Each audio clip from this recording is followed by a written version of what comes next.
Hola, ¿qué tal? Bienvenidos. Esto es Semana. Los saludamos una vez más con un invitado muy especial que, bueno, viene desde el departamento de Antioquia y está aquí en Bogotá. Y, por supuesto, lo invitamos acá Semana para hablar de varios temas. Estamos hablando del alcalde de Medellín, Daniel Quintero. Alcalde, bienvenido a Semana. ¿Cómo está? Un saludo, muchas gracias de verdad por tenerme aquí en este espacio tan especial. Bueno, listos para que hablemos de lo que han sido estos 4 años y el cierre y ya terminando, gracias a Dios. De todo vamos a hablar, alcalde, muy rápidamente, pero bueno, usted tiene razón en algo, quedan 4 meses, usted termina, o mejor, entregará la alcaldía a su sucesor el 1 de enero, en 4 meses, exactamente. Si yo le preguntara, alcalde, antes de que me cuente qué es lo que va a hacer en estos últimos meses, pero si le pregunto qué le faltó por hacer, porque ya el tiempo es muy corto, ¿cuál sería esa cosa que le faltó por hacer? No, yo creo que muchas, en especial porque nos tocó hacer muchas cosas que no esperábamos hacer. Uno plantea un programa de gobierno, ese programa de gobierno se lo presenta a la ciudad y es natural que en el camino tú digas, oiga, esto mejor no hacerlo y esto es mejor hacerlo a pesar de que no está en el programa de gobierno. Pero los alcaldes que gobernamos en este periodo nos tocó la pandemia. Entonces, de entrada, eso no se lo esperaba a nadie. Se soñó una Medellín y luego le dicen, no, usted no va a gobernar esa Medellín, usted va a gobernar una Medellín o una ciudad, porque esto aplica para todos los alcaldes y gobernadores. Una Medellín donde hay que cerrar las empresas, donde hay que separar la gente, donde desde el empresario más importante hasta el vendedor ambulante que vive del día a día tiene que quedarse en su casa y no puede salir a la calle. Pues no se puede tocar uno con el otro, todo el mundo va a estar encerrado y luego te toca administrar eso, gobernar para esa situación. Luego llega el estallido social, que es otro reto bien berraco. Medellín fue la ciudad que mejor manejó la pandemia, también una de las ciudades que mejor manejó el estallido social. Ni un muerto, ni de policías, ni de ciudadanos. Creamos la Secretaría de la No Violencia, que sirvió para distensionar la ciudad. Todas las ciudades del país están tensionadas, pero esa Secretaría de la No Violencia ayudó mucho en eso. Luego nos tocó 3 años de lluvias. Medellín es la ciudad de montañas más grande de América Latina. Entonces, tener las montañas de alguna manera para que no se vengan muchos daños por eso. Luego suspensiones, revocatorias, el uribismo, que es como 3 pandemias juntas. Pero gracias a Dios logramos hacer muchas cosas que me hubiera gustado hacer, que no alcanzamos a hacer. Hay un proyecto muy lindo que tenemos en la cabeza, que es que se construya otro aeropuerto en Río Negro, otro aeropuerto en San Pedro de los Milagros, y que el Olaya Herrera, que es el aeropuerto local, un aeropuerto de avionetas que tenemos en la mitad de la ciudad, se convierta en un gran parque, un gran pulmón para la ciudad, y quizá con un espacio para aeropuerto de drones y de helicópteros, pero que todo eso se convierta en un gran parque público. Ese es un sueño que se me quedó en el tintero, no se pudo hacer por lo que te he dicho, pandemia y tantas cosas, pero ojalá otras administraciones lo recojan y lo conviertan en una realidad. Es que realmente, alcalde, con el estallido social y con la pandemia, todos los alcaldes y gobernadores, el programa de gobierno realmente se les redujo 2 años, porque realmente por la pandemia obviamente había que atender otras prioridades. Sí, total, eso fue, yo creo que un reto que no nos esperábamos. A mí me coincidió además con un tema personal, y es que la niña más chiquita mía entró en un proceso muy complejo. Los médicos nos dijeron que necesitaba un trasplante. Ese trasplante ocurrió precisamente en medio de la pandemia, muy difícil, un periodo muy, muy difícil. Entonces, tanto en lo personal como en lo profesional, en la responsabilidad que significa gobernar una ciudad, pues fue retador, pero dimos la buena batalla. Dimos la batalla por los recursos públicos, dimos la batalla por los niños y por la educación. Dimos una batalla por reducir las violencias en Medellín. En este periodo Medellín pasó de ser una de las ciudades más violentas del país a la más pacífica del país, que en los 90 era la ciudad más violenta del planeta, que la recibimos en el puesto 11 o 12 de las capitales más violentas del país. Hoy la entregamos con 40% de reducción de homicidios. La recibimos también en mitad de tabla, un poco más arriba del promedio en temas de desempleo, casi 14% de desempleo. Hoy es la ciudad con la mejor tasa de desempleo del país después de Santa Marta. Entre las capitales principales es la que más empleo está generando. Y eso aplica para los jóvenes, aplica para las mujeres. Hay un impulso económico en Medellín, que realmente nos sentimos pues muy orgullosos del trabajo hecho, porque fue un trabajo no accidental, hubo propósito desde el primer día.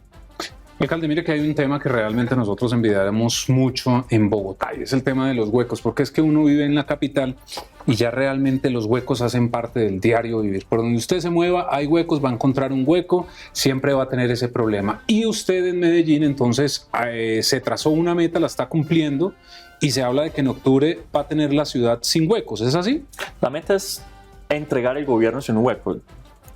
En este mes deberíamos acabar todos los huecos reportados. Y nos vamos a dar 2 meses más para ir a revisar qué hueco se nos escapó por ahí, pero dejar a Medellín sin huecos, eso no pasaba desde Juan Gómez Martínez, un alcalde que tuvimos hace mucho tiempo. Él le hizo como hoja de vida a cada calle y garantizó que no hubiera hueco en ninguna. Y bueno, eso se perdió con el tiempo, nosotros queremos entregarla mejor que lo que la recibimos. Yo entiendo a Bogotá, no es que sea fácil el tema de Bogotá, porque acá llueve muchísimo, Bogotá llueve mucho. En Medellín nos tocaron 3 años de lluvia, pero no es lo de Bogotá en lluvias. Si hace falta tecnología, yo creo que hay que meterle más a la ciencia de qué hacer en una ciudad, por ejemplo, como Bogotá. Yo creo que eso tiene que tener alguna solución, porque el pavimento que se utiliza en Bogotá definitivamente no sirve. Vuelve y se abre. Tiene que haber tecnología para resolver el problema de los huecos de Bogotá. Yo estoy convencido pues, que eso no es algo que no tenga solución. Hay que buscarla y si no existe, pues crearla. Hay que ponerse a crear esa solución. Ahora, porque también el tema del asfalto y todo tiene un costo alto, ¿no? Digamos, no es algo económico. Sí, pero lo de la lluvia es muy importante. Hace poco estuvo un alcalde de Japón, de una ciudad, digamos, del área metropolitana de la capital, y le pregunté a ustedes qué hacen con los huecos. Para que no haya huecos, me dijeron, no, los huecos aparecen cuando llueve. Esperamos que pasen las lluvias y tapamos. Obviamente, pues ellos tienen mucha plata para tapar. Pero entonces me puse a investigar y hay un montón de estudios científicos avanzando en cómo trabajar con asfalto con lluvia. El problema del asfalto es que ese asfalto funciona a altísimas temperaturas y si llueve no puedes tirarlo, no puedes ponerlo. Entonces te daña el proceso. Y el asfalto mismo con la lluvia y los carros pues, se deteriora más rápido. Y entonces, alcalde, en Medellín, ¿cuántos huecos le quedan por tapar? Nos quedan por tapar, en el último reporte, como 3.500. Eso es más o menos lo que estamos tapando en un mes. Entonces, en un mes ya deberíamos estar tapando, incluso, sí, en un mes tapamos 4.500 huecos. O sea, es decir, como el 10 de octubre ya estarán todos... Todos estarán sin huecos. Un poquito antes. Pero yo creo que hemos hecho cosas más relevantes. Medellín es una ciudad que volvió a emprender grandes proyectos de ciudad y de país.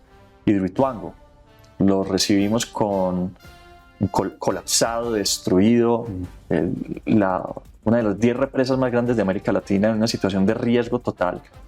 La pusimos a funcionar, las 2 turbinas que tenemos funcionando hoy le han generado ya $1 billón, cerca de $1 billón a EPM. En noviembre ponemos otras 2 turbinas a funcionar. De la misma manera, la Biblioteca España, completamente destruida, la recibimos, era un elefante blanco, ahí está en obra, ya esperamos inaugurar la primera etapa antes de dejar el gobierno. La 12 Sur, otro elefante blanco, también le dimos la vuelta, lo pusimos a funcionar. Proyectos que estaban enredados, desfinanciados, Metrocable de Picacho, los cogimos, nos empoderamos de ellos y hoy está funcionando el Metrocable de Picacho. El metro del 80, cuando llegamos, ya se había renunciado al metro del 80.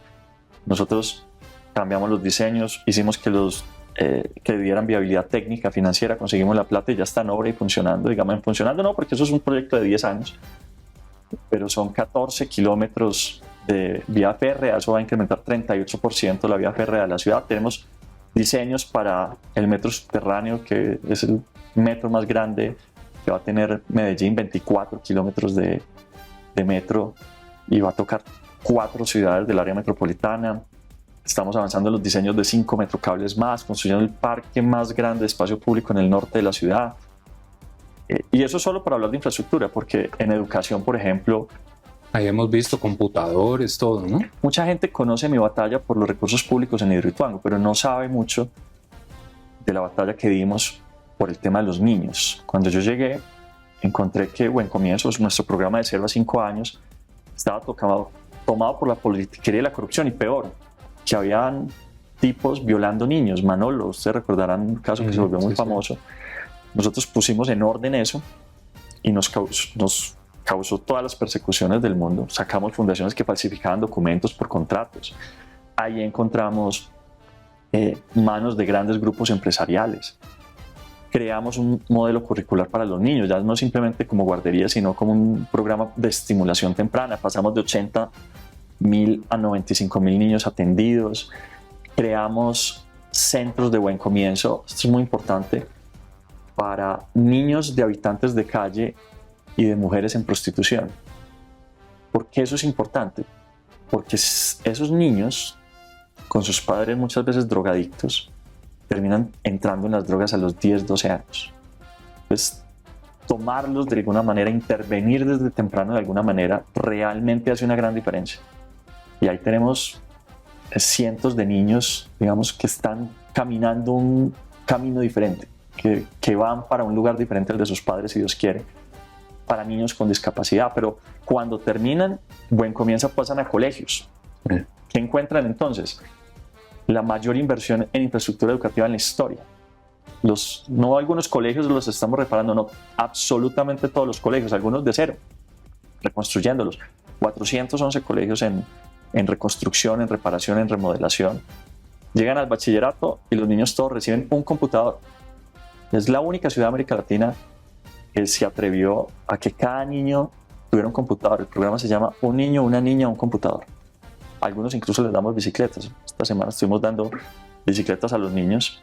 Salen de ahí, pasan a matrícula cero, que nació en Medellín y que hoy es una política nacional, pero que se volvió política nacional porque la gente empezó a ver que Medellín lo estaba haciendo y empezaron a decir, si pudo Medellín, ¿por qué no van a poder las otras ciudades? Y hoy es una ley, hoy hay niños o jóvenes en Barranquilla, en Amazonas, que no van a pagar su matrícula gracias a un proceso que inició en Medellín y que le ha dado becas a más de 100.000 niños o 100.000 jóvenes. En general, muchos de ellos también reciben computador. Y salen de ahí a un mercado laboral, digamos, activo, tremendamente movido. Medellín es la ciudad con la tasa de desempleo, entre ciudades capitales principales, la tasa de desempleo más baja del país. En especial en desempleo joven pasamos de 22, casi 23% de desempleo joven a 16%. En la tasa general pasamos del 14%, 13.9% al 8.2%. Es la tasa de desempleo más baja en la historia de la ciudad. Decían que yo iba a ser malo con los empresarios y resulta que hemos generado más empleo que nunca en la historia. Que íbamos a ser malos con la seguridad, es la ciudad más segura del país. Y hemos logrado todos nuestros objetivos. Realmente hemos dado la buena batalla. Y aquí estamos. Yo creo que el logro más grande es haber sobrevivido. Eso no lo puede contar lamentablemente Héctor Abad Gómez ni Jesús María Valle. A María Cano, por pensar diferente, la terminaron mandando a la exclusión. Nosotros sobrevivimos en condiciones complejas, pero además entregamos una ciudad que hoy es más crítica. Esta no es la misma ciudad. Es una ciudad que eligió un alcalde en un momento muy particular, donde había una crisis de confianza. Hidroituango caído, desconfianza en cómo se administraba EPM, pérdida del impulso económico. Medellín empezó a perder escalones incluso frente a Barranquilla y otras ciudades del país, y escogieron a un ingeniero para arreglar Hidroituango, un desarrollador de software para hacer de Medellín un valle del software. Hoy es distrito de ciencia, tecnología e innovación, ya no es municipio, y eso cambia muchísimas cosas. Hoy es la ciudad número 1 en nómadas digitales. Escogieron una persona que le apostara al turismo. Hoy Medellín superó ya a Cartagena, por ejemplo, y se convirtió. Las cifras son impresionantes. Son impresionantes. Lo de Medellín en turismo, nosotros le apostamos a dos cosas: turismo y Valle del Software. Y en los dos los resultados son bárbaros. En turismo creamos 45.000 camas adicionales para hoteles y la tasa de ocupación hotelera subió a casi el 79%, la más alta en la historia, una de las más altas o la más alta del país. superamos a Cartagena, se convirtió en la ciudad de los grandes eventos. Antes se hacían 2 grandes conciertos al año. Nosotros ya en un fin de semana, por ejemplo, con RBD son 4, en un solo fin de semana. 4 conciertos, 2 veces lo que se hacía en un año, en un solo fin de semana. Y Time Out, pues realmente uno se siente orgulloso de eso. Pero, alcalde, usted dice que se siente orgulloso, pero a veces no siente que, y le pasa a distintos alcaldes y gobernadores, que la política es injusta porque desafortunadamente para ustedes lo que se escuchan son los contradictores, no las cosas positivas, ¿no? En ese sentido, ¿no dice a veces tanto trabajo que yo hago y no me lo reconozco?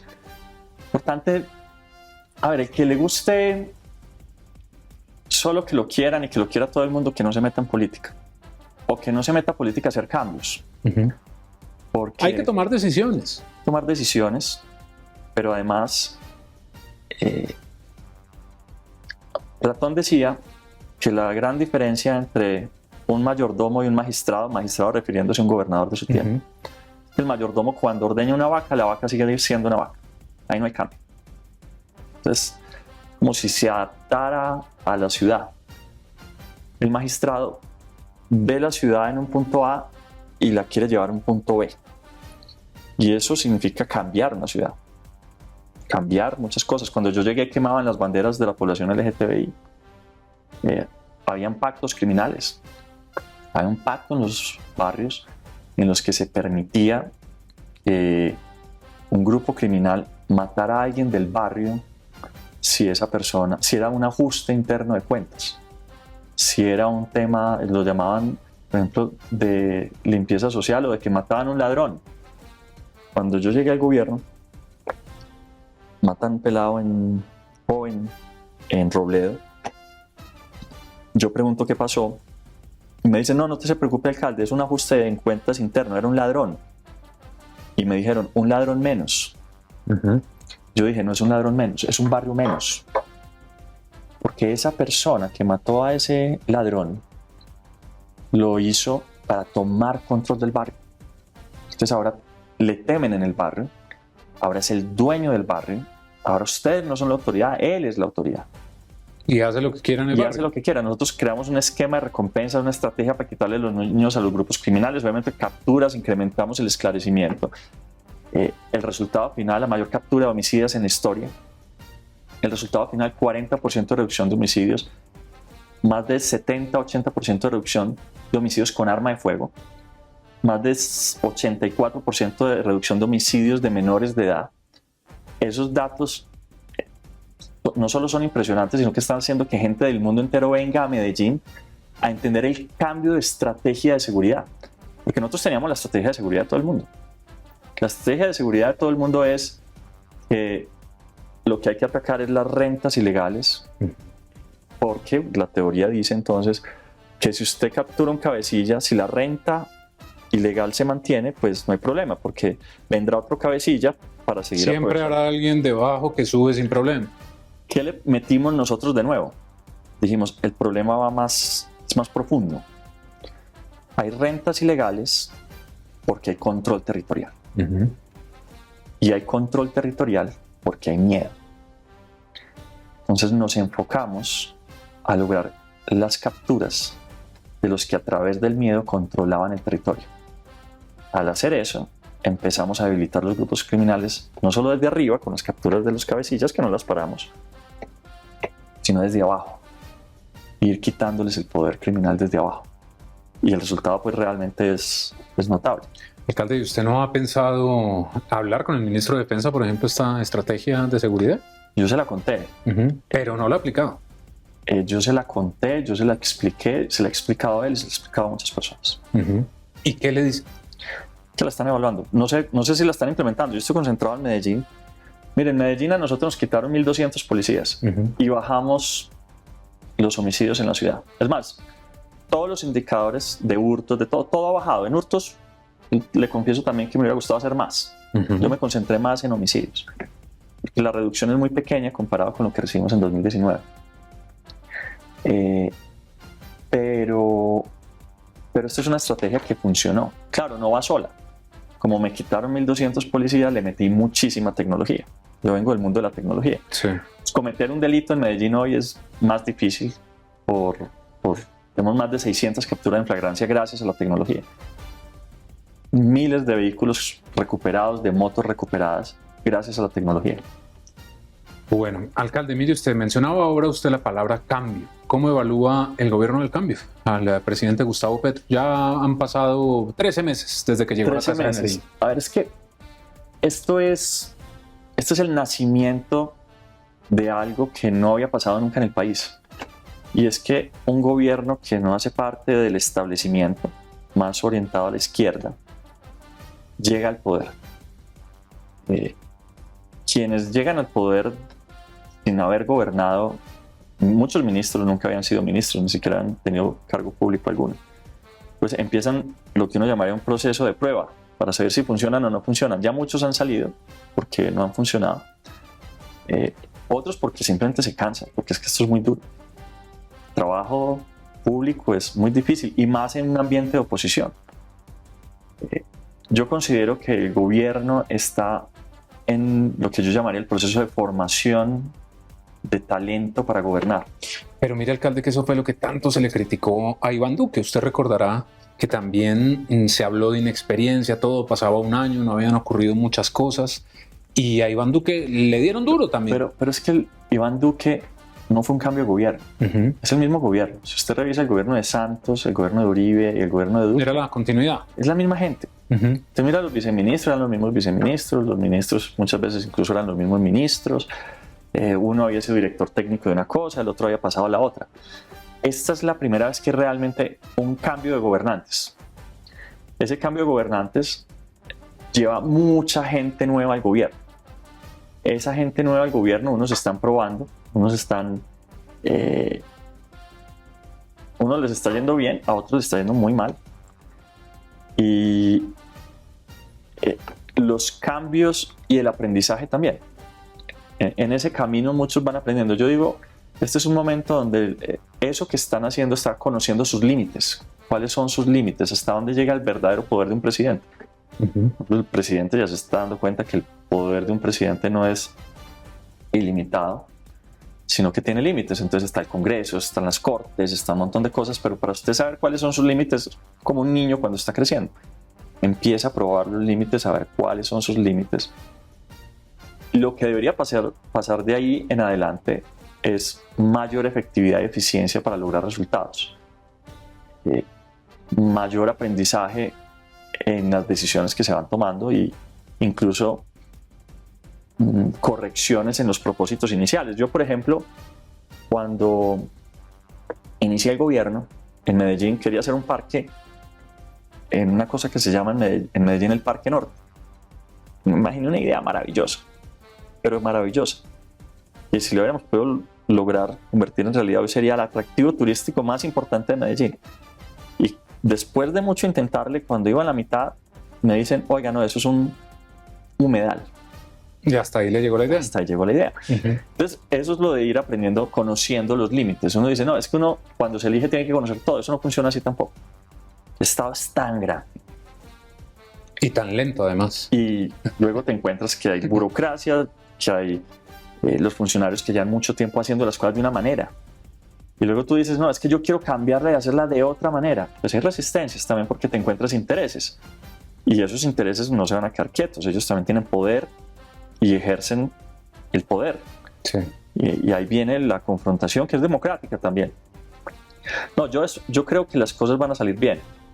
Creo que el gobierno está aprendiendo y que el gobierno en este año que viene, en estos años que vienen, va a ser un gobierno más efectivo y más eficiente a la hora de lograr resultados y de consensuar cosas. Pues, alcalde, se nos está acabando el tiempo, entonces les voy a hacer unas preguntas rápidas para que me las conteste de la misma manera. ¿Vale la pena que Gustavo Petro esté dando la pela, digámoslo así, de ingresar nuevamente a Laura Sarabia al gobierno? Laura es una mujer muy inteligente. Yo te confieso ya como alcalde, para mí era muy positiva la presencia de Laura porque era un canal con el que uno podía hablar con el presidente más rápido. o ella misma resolvía. Pues uno necesitaba algo y decía, es para tal cosa, no, déjame, yo lo resuelvo. Y ella hacía un par de llamadas y resolvía muchas cosas. Con la salida de Laura, yo creo que no solo yo, sino muchas personas sienten que hace falta más canales de comunicación con el presidente. Creo que hace falta ella en el gobierno. Que hace falta ella en el gobierno. Ahora, obviamente los procesos jurídicos, judiciales, son otra historia. Pero al gobierno le hace falta Laura. Pero si usted fuera Gustavo Petro, bueno, ya se posesionó de hecho como directora de Prosperidad Social, pero ¿usted lo hubiera reintegrado? Yo lo hubiera reintegrado, sí. Bueno, pues ahí está. Lo vimos, alcalde, con el cambio en primera, en la campaña presidencial. Usted ahora, estamos en medio de unas elecciones regionales, para nadie es un secreto que Juan Carlos Upegui es el candidato de Independientes. Eso es un hecho, sí. Es Juan un Carlos hecho. Upegui es el candidato independiente, sí. Bueno, y me imagino que entonces votará por él. En el voto secreto. Usted sabe que a mí ya por un cambio en primera hicieron una suspensión, entonces en esta estoy más cuidadoso. Incluso de no crear, porque en cambio primera no significaba nada de forma general. No, era, según usted, era un carro metiendo cambios, aprendiendo a manejar, según usted. Una estrategia de comunicación. Yo lo primero que creo de verdad es que a los funcionarios públicos, en especial los elegidos popularmente, les deberían permitir contar por quién van a votar. No solo contar por quién van a votar, sino que la gente debería tener derecho a saber. Sería más transparente, ¿no? No, es que además así funcionan todos los países del mundo. Es quién va a continuar tu obra de gobierno.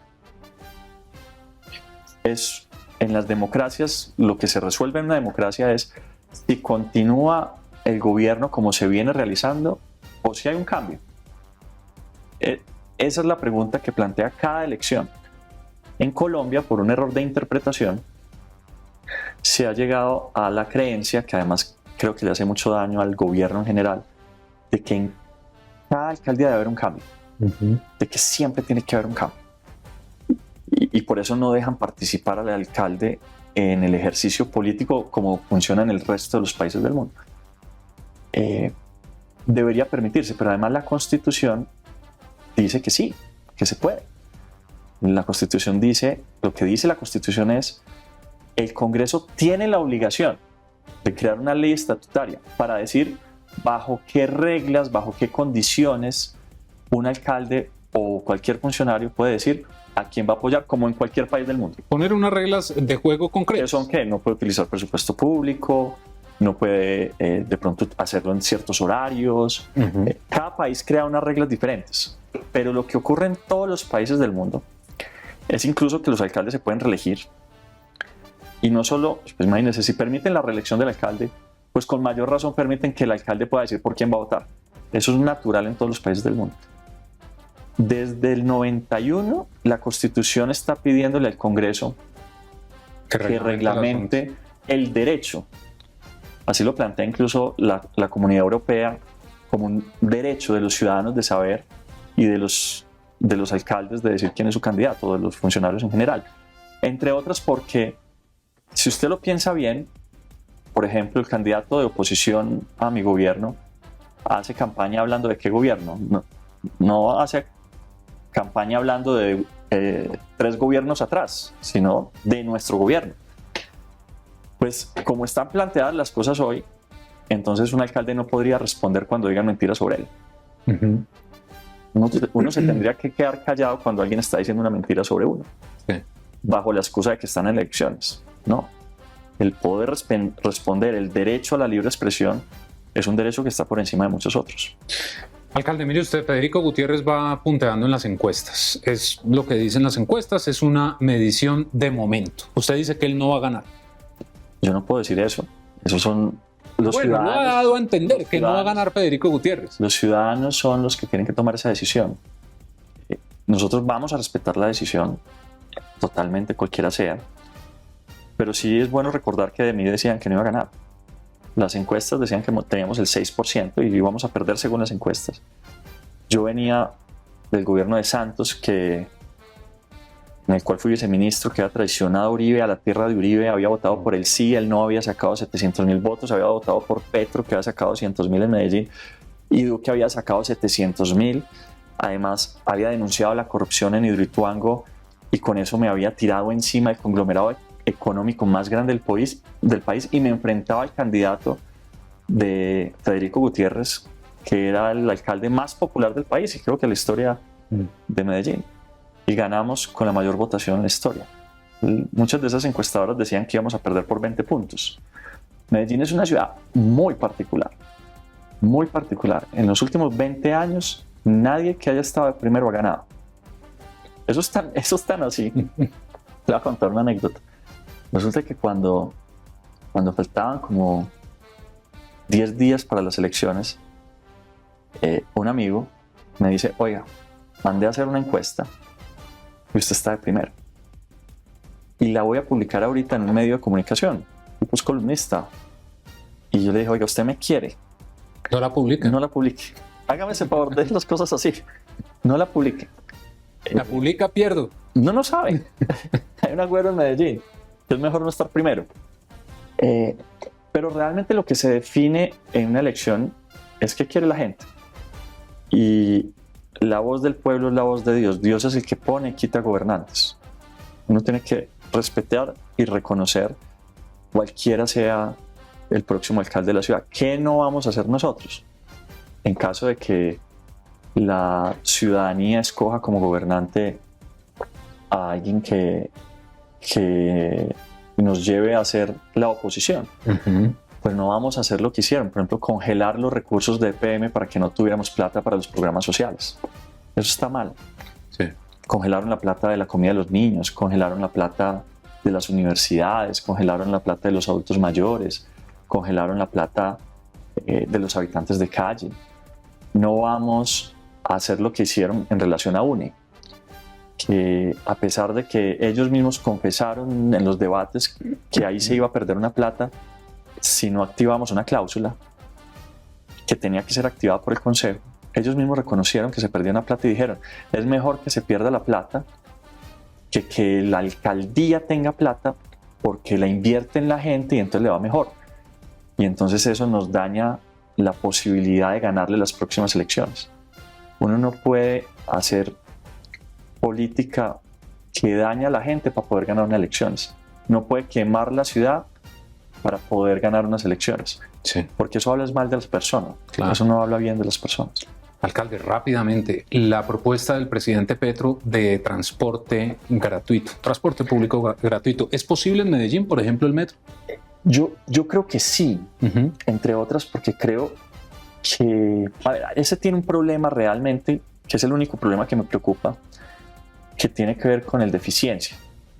Al ser un servicio que funciona hoy pagado, quien administra ya sea el bus o el metro, tiene que hacer eficiencias para que la plata le alcance. Las eficiencias llevan ahorros. Sí. Y llevan a que el modelo funcione de forma, digamos, que funcione lo mismo con menos plata. Y al hacerlo público, el servicio público y gratuito, hay que cuidar las eficiencias.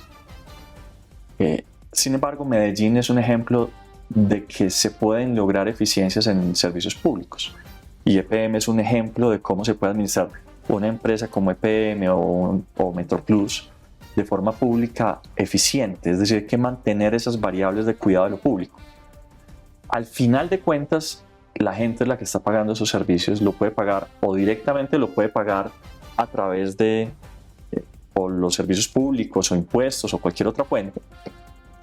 Y el hacerlo tendría un efecto muy positivo, y es que reduce el número de personas que se van a la moto, que se van al carro, y realmente termina logrando un ahorro social gigante.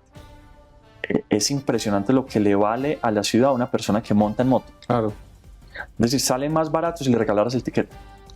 Si uno le regalara los tiquetes a los que montan en moto, los que montan en carro, y se bajaran del carro, se ahorra un montón de plata en términos sociales, de congestión, de contaminación. La sola contaminación, accidentes, cuesta un plata a la sociedad. Entonces, si uno crea un modelo en el que sea realmente subsidiado el servicio de transporte, pues cambia el modelo completamente. Alcalde, ahora sí, finalmente, nos hemos despedido ya varias veces. ¿Ya tiene pensado qué va a hacer desde el 1 de enero de 2024 en la tarde? ¿Ya ha hablado con su esposa? ¿Ya tiene Yo le dije a algo mi esposa planeado? que iba a descansar, ella no me cree mucho. Ajá. Yo lo que sí creo es que a los gobernantes les cae bien la ausencia de poder. No estar en el poder es importante porque empiezas a ver las cosas desde otro punto de vista. Empiezas a ver los dolores, a sentir los dolores. El gobernante lo van metiendo en una burbuja, lo van desconectando de alguna manera, y tener esas pausas de poder termina siendo muy, muy importante. Entonces una pausa en el gobierno, en el poder, creo que es muy relevante.